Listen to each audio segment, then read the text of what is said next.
La politique française de lutte contre les sectes et la grande chasse de Tartarin. On a chassé le lion. Voilà. Le bilan est désastreux. On s'est doté d'un énorme arsenal pour courir comme Tartarin de Tarascon après le fauve qui hantait la forêt publique. On n'a guère trouvé d'animaux dangereux et on a produit des effets désastreux dans la population, notamment cette phobie collective qui s'est emparée du pays. Et derrière cette phobie collective, une pléthore de procès qui n'avaient aucun rapport, tels que des divorces, où les uns accusaient les autres d'être dans des sectes. Voilà le bilan, un bilan totalement désastreux.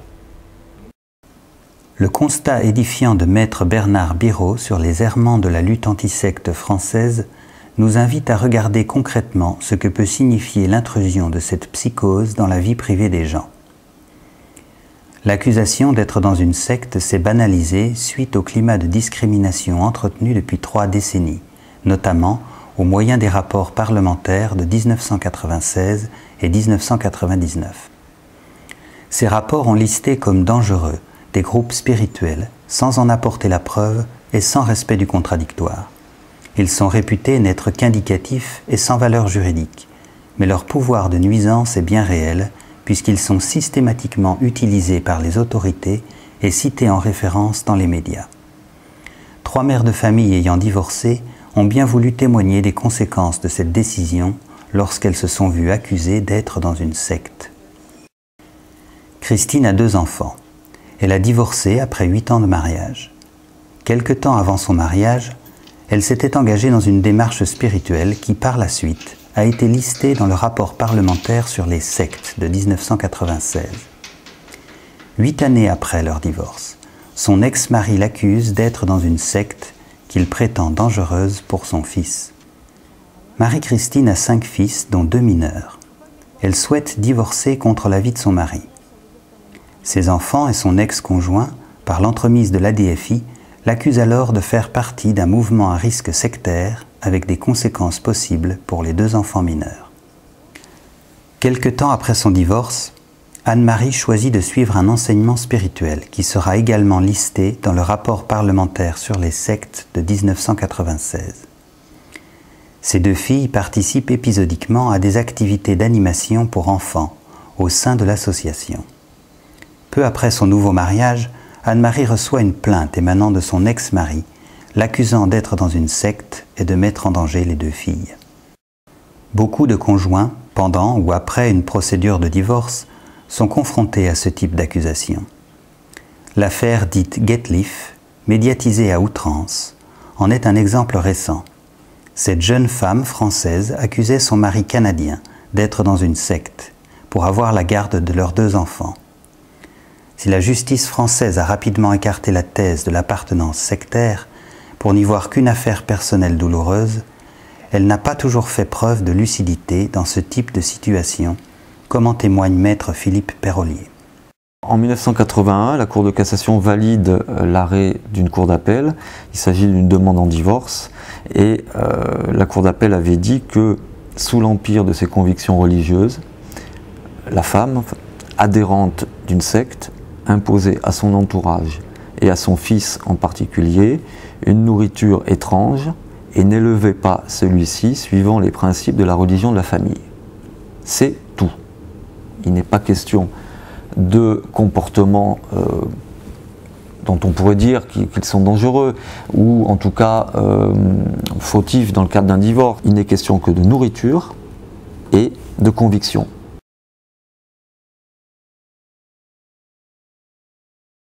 J'étais divorcée depuis 8 ans du père de mon fils. Et donc j'avais la garde de mon fils, enfin garde partagée, normale. Hein. Et mon fils a voulu retourner chez son père, donc je l'ai laissé retourner chez son père. Et au bout de 3 ans, il a voulu revenir chez moi. Et ça n'a pas plu à son père. Donc il a décidé d'engager une procédure. Et il a porté plainte auprès du tribunal d'instance du tribunal pour enfants, en stipulant, et ça, là je cite ce qu'il y a de marqué sur le jugement, qu'il a saisi le tribunal pour enfants en raison du danger que représentent à ses yeux les influences néfastes de sa mère et de son entourage en raison des liaisons qu'elle entretient avec une secte. Vers 2001, je suis arrivée à Marseille. Je connaissais personne, donc j'ai eu envie de rencontrer des gens. J'ai rencontré un certain nombre de personnes en développement personnel avec qui j'avais des échanges. Donc, ce qui m'a permis de participer à un groupe d'études de la prophétie des Andes et participer à divers ateliers et puis surtout rencontrer des gens avec qui je me sentais un peu plus en harmonie et qui je pouvais parler de spiritualité alors que jusqu'à présent je ne pouvais pas du tout en parler. C'était une période aussi où je commençais à me sentir mieux, donc j'ai pu enfin trouver en moi l'énergie suffisante pour demander à mon mari de divorcer, chose que je voulais faire depuis des années, mais il était farouchement opposé à ça et il ne voulait pas en entendre parler.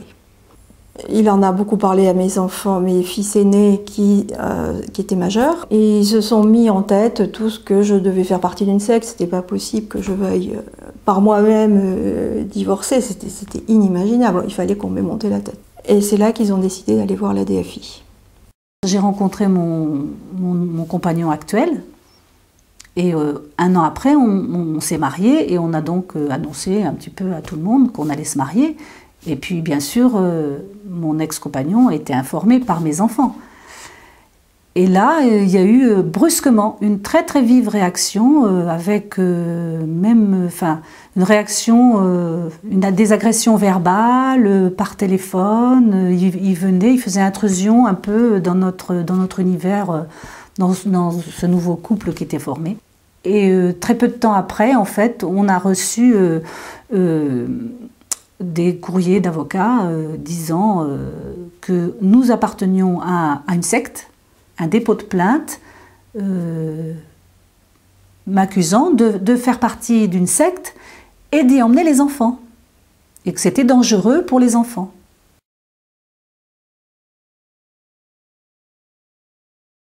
Le juge, suite à l'audition, a prononcé un non-lieu. Il a estimé qu'il n'y avait pas de danger, que j'avais pas l'air d'être dans un mouvement sectaire dangereux, tel que c'était mentionné par son père. Il savait très bien que dans le cas de conflit entre les parents, quand il y a des enfants, c'est un des thèmes favoris, entre guillemets, qui est choisi pour obtenir gain de cause. J'ai vraiment apprécié la démarche du juge parce qu'il était extrêmement neutre et qu'il était extrêmement vigilant sur ce point. Donc suite au jugement de non-lieu du tribunal pour enfants, mon mari, qui était évidemment pas satisfait de cette décision, n'en est pas resté là. Il a écrit au procureur de la République, il a porté plainte auprès du procureur de la République en lui envoyant un courrier en expliquant pour les mêmes raisons qu'il était inquiet pour l'avenir de son fils, car sa mère était dans une secte. Et un jour, j'ai reçu, aux surprises, une convocation au commissariat de mon domicile. La DFI leur a dit vous vous rendez pas compte, maintenant, il y a un nouveau type de secte qui existe. C'est toute la mouvance New Age. Donc ces gens créent des réseaux d'associations qui sont interconnectés les unes avec les autres. Donc c'est beaucoup plus subtil que les grands systèmes organisés, donc c'est beaucoup plus flou, plus subtil. Et donc le but c'est de faire que les gens viennent en stage, se sentent mal, et ensuite voilà, on les attrape comme ça, on les garde pendant des années, et on leur pompe tout leur argent. Depuis que je connaissais des gens, cette association, je sortais plus, j'avais plus d'activités à l'extérieur. Alors bon, il paraît que dans la liste de la DFI, rencontrer des gens, faire des échanges, faire des réunions, ça suppose qu'on fait partie d'une secte. Donc la DFI a joué sur j'allais dire la paranoïa, sur la peur. Vous vous rendez pas compte, votre mère, c'est pas vraiment une secte dans laquelle elle risque de rencontrer des gens extrêmement dangereux. Donc elle peut être entraînée dans une secte, donc elle peut entraîner vos deux petits frères, donc mes deux derniers enfants qui étaient mineurs, et à ce moment-là, pour les sortir de là, ça sera impossible. Donc, pour éviter tout ça, à titre préventif, il vaut mieux lui enlever la garde des enfants. J'ai été très mal, très très mal. Je me suis retrouvée dans un bureau Bon, comme dans les films, hein, derrière une table avec un monsieur qui tapait sur sa machine, une pièce toute petite, sans rien sur les murs, une ou deux personnes qui sont rentrées et ressorties plusieurs fois en m'écoutant, en me regardant comme ça, comme une bête curieuse, en me posant une question, en repartant, en revenant d'un air complètement, d'une façon extrêmement, je sais pas, énervée, excédée. Une personne qui est arrivée, qui s'est adossée contre le mur d'un air très imposant et qui a commencé à me poser des questions. Il m'a demandé comment je gagnais ma vie, comment je mangeais, qui je fréquentais, comment je me soignais. Si je prenais des médicaments, si je prenais des drogues. Et à un moment donné, il y a une autre personne qui est arrivée, elle est très, très excédée, très énervée, il cherchait ses cigarettes, enfin son briquet ou je sais pas quoi. Et puis il commence à me dire oui, mais vous savez, les gens comme vous, hein, qui sont dans des sectes, on sait, hein, ils fonctionnent tous pareil, hein, on les connaît, on a l'habitude. En moi-même, je me suis dit, mais t'as rien à te reprocher. T'es pas un assassin, t'es pas une criminelle, t'as rien volé. Donc je me suis mis dans une position vraiment pas de défensive parce que j'ai vraiment senti que c'était pas la chose à faire, mais au contraire complètement, comme on dit, zen quoi, dans une position où je n'ai rien à me reprocher. Il y a eu deux enquêtes. Il y a eu une enquête par rapport simplement aux enfants, avec une personne qui venait chercher les filles et qui les recevait, enfin qui avait des entretiens avec les filles. Sans nous. Et puis une autre personne, une autre enquête, une personne qui venait dans la famille, qui nous interrogeait, nous, donc mon compagnon actuel, seul, moi, les filles, l'environnement, tous les gens, l'école, enfin tous les lieux dans lesquels les filles allaient, quoi. L'enquête a démontré que les filles ne couraient aucun danger dans ce mouvement spirituel et qu'elles étaient bien élevées, dans de bonnes conditions, le climat psychologique, affectif, tout était OK pour les autorités compétentes. Le résultat, c'était, il n'y a pas de problème, les enfants n'ont subi aucun préjudice du fait de l'appartenance de leurs parents à ce mouvement et même du fait de leurs activités, leur participation épisodique à ce mouvement, à ces activités, mais pour apaiser psychologiquement leur père, il a été quand même décidé qu'elle n'aurait plus le droit de participer à ces activités. Mon mari n'a pas du tout été calmé parce que pour lui, il fallait que ça aille beaucoup plus loin. Enfin bon, il était très virulent. Suite à l'audition au commissariat,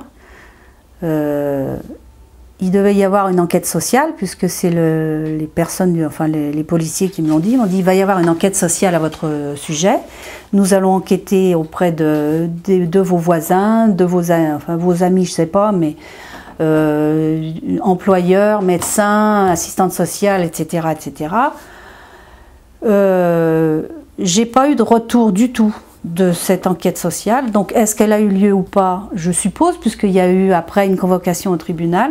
C'est pas anodin. Vous êtes mis à nu en fait. On vous demande tout sur votre vie et on se renseigne auprès des gens qui vous entourent. La DFI a conseillé à mon mari un avocat sur Aix-en-Provence, un avocat qui avait un énorme pavé marqué lutte anti-secte. Il fallait faire un divorce pour faute, pour m'enlever les enfants. Cet avocat a dit que c'était la procédure normale dans ces cas-là. Le dossier allait être monté de telle façon que je ne pourrais pas m'en sortir.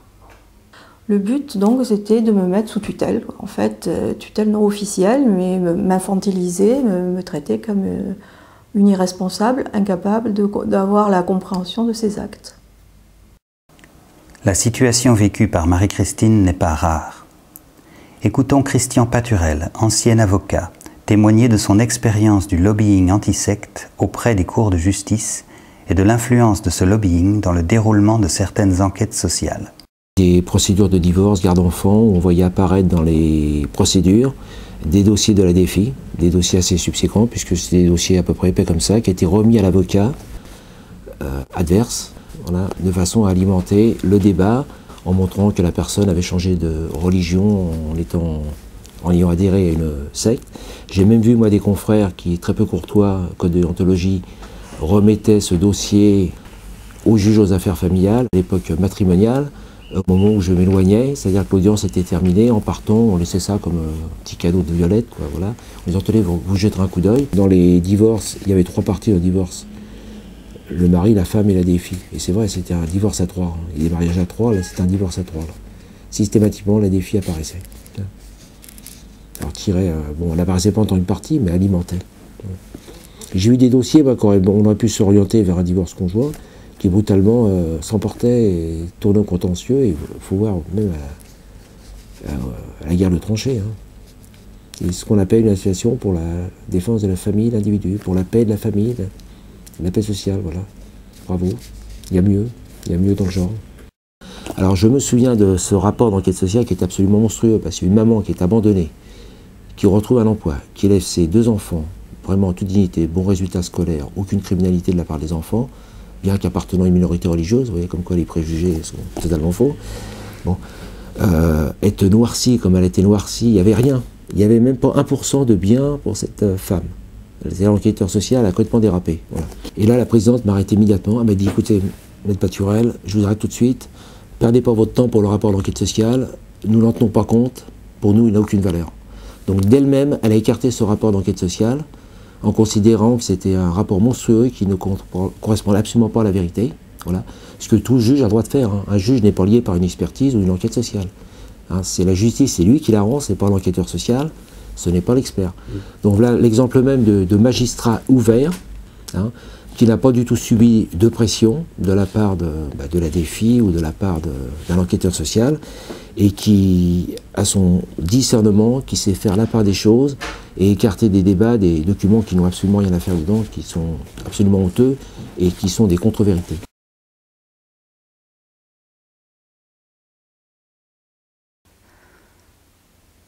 Ce mot, c'est un mot, même si on n'en connaît pas vraiment le sens, c'est un mot qui brutalise parce qu'il est dans l'inconscient collectif, comme un mot, c'est comme une arme. C'est comme une arme. C'est un mot qui blesse, qui détruit.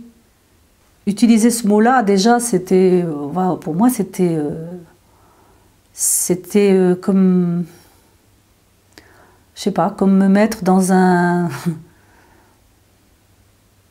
univers de folie, de gens perdus, alors que c'était complètement à l'inverse de ce que je vivais. Finalement, c'est les filles qui ont été un petit peu punies dans cette histoire, parce qu'elles avaient découvert ces activités. C'est plus tard qu'elles ont compris que c'était pour régler un problème affectif. Si moi je suis dans une secte, tout le monde est dans une secte. Parce que pour moi, les clubs de foot c'est une secte, la religion catholique c'est une secte, le Vatican c'est une secte, l'éducation nationale c'est une secte. De toute façon, j'ai pas la sensation d'être dans une secte, j'ai une vie tout à fait normale, je travaille, je dors, je mange, je suis pas endoctrinée, on ne prend pas mon argent, parce que c'est souvent la chose qui est mise en avant, c'est qu'on me prend mon argent, on ne me prend pas mon argent. La démarche que j'ai eue après, c'est surtout de préserver mon fils, parce que ça l'a ébranlé aussi, lui, de se retrouver confronté à ça. Il avait quoi, 14-15 ans, donc il n'était pas adulte, il comprenait pas bien, quoi. Il voyait pas le problème, il voyait pas le mal. Pour lui, il n'y avait aucun problème, parce qu'on en a parlé ensemble. Et donc la réaction que j'ai eue, c'est qu'après, je me suis dit, moi j'oublie tout ça. J'efface ça de ma mémoire, je continue mon chemin, et puis j'essaye surtout de ne pas aggraver mes rapports avec le père de mon fils et avec mon fils. Pour moi, ça a été un véritable cauchemar. Heureusement qu'à cette période-là, j'avais beaucoup d'amis. Et j'ai vraiment senti à un moment donné que j'allais péter les plombs, que j'étais au bord de la folie.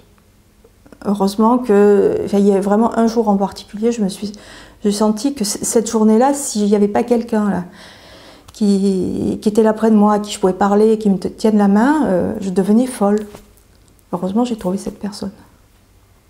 La DFI, qui se prétend être association d'aide à la famille et à l'individu, a poussé vraiment à la destruction d'une famille et a incité à l'agressivité et à la haine. Sous prétexte d'amour, on balaye toutes les valeurs de tolérance, de respect des autres, d'écoute, et on agresse les gens, on les met plus bas que terre et on les détruit. Ce que je trouve grave dans ce genre de choses, c'est surtout quelqu'un qui aurait été peut-être plus faible psychologiquement, je ne sais pas où il serait aujourd'hui. Moi maintenant je sens que ça a éclaté, j'arrive pas à avoir des relations normales avec mes enfants aînés. Oui, je leur en veux encore de ce qu'ils ont fait, et quelque part je me dis mais ils ont tellement eu peur que je me fasse avoir que c'est eux qui se sont fait avoir. Pour ces 3 mères de famille, les conflits se sont finalement terminés à l'amiable. Anne-Marie et ses 2 filles ont accepté sans amertume la décision du juge. Plus tard, une de ses filles choisira de rejoindre le mouvement spirituel, quitté quelques années auparavant. Le fils de Christine a choisi de retourner vivre chez son père, qui a mis fin à la procédure judiciaire. Marie-Christine a établi avec son mari une convention de divorce à l'amiable, ce dernier ayant réalisé qu'il se faisait entraîner trop loin par son avocat. Que les blessures soient refermées ou non, chacune a souhaité témoigner de l'absurdité de la chasse aux sectes telle qu'elle est pratiquée en France.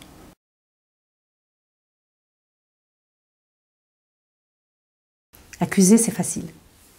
Moi, ça me désole quand je vois qu'en haut lieu, dans des cercles politiques, des cercles philosophiques, psychologiques, enfin tout ce qu'on veut, tout ce qui existe dans ce monde, et on a pourtant des outils, qu'on en soit toujours pour la grande part, à se dire que c'est en face que ça va pas.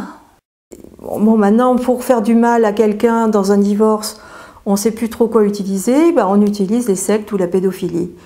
Et d'ailleurs, mon mari, après, et ça il n'a jamais voulu le dire devant les enfants, m'a dit à 2 reprises qu'effectivement il voulait se venger de moi. Donc en fait, on n'est plus du tout, ça n'a rien à voir avec la spiritualité ou une secte, rien du tout. Ça a à voir avec des gens qui sont... Bon, là, je suis dans le jugement, mais moi j'ai vu de la paranoïa en face de moi. Et ils ont rendu mes enfants paranoïaques, c'est-à-dire peur de tout. Ce qui fait que maintenant, je me dis, mais le moindre petite chose que je vais leur dire sur ce que je fais ou ce que je pense, tout de suite, ils vont le voir sous un mauvais jour et je vais être encore accusée. La France est endoctrinée et on fait du lavage de cerveau aux gens en leur disant « il y a des sectes en France, méfiez-vous, c'est dangereux ». Alors ça, c'est tellement facile. N'importe quelle personne qui suit un mouvement ou quelque chose ou une idéologie qui est pas à la normale entre guillemets, ça y est, c'est quelqu'un de dangereux, il faut s'en méfier, il faut pas l'approcher parce que on sait jamais, on peut être endoctriné, enfermé dans un mouvement et plus en sortir. Enfin, c'est contre ça que j'ai envie de témoigner aujourd'hui. C'est cette facilité que maintenant on a en France à utiliser ce sujet de vous êtes dans une secte pour cataloguer tout le monde, quoi. Toutes les raisons sont bonnes. Toutes les raisons sont bonnes maintenant.